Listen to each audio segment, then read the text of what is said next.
Labą dieną, su jumis Creative PC ir šioje pamokoje parodysiu, kaip reikia įskelti brušą į Photoshopą. Visų pirma, jums reikia atsisiųsti iš interneto kokį nors brušą, ten svetainių pilną rasite. Taigi, ir kai jūs atsisiunčiate, įsikelkite ant desktopo. Man desktopą įsikėlęs aš jau. Ir einame į Photoshopą.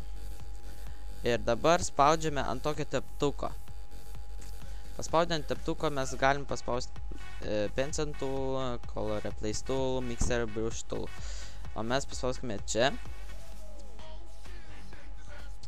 Jūs matote čia size ir taip toliau. Pas mane jis jau yra, bet atsiprašau, kad biškį palagino. Spaudžiame ant to ratuko. Load brushes. Ir štai mūsų bruštas.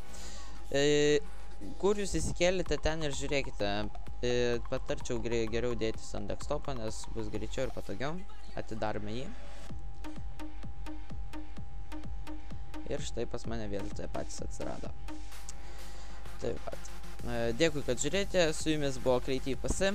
Subscribe, like, bye.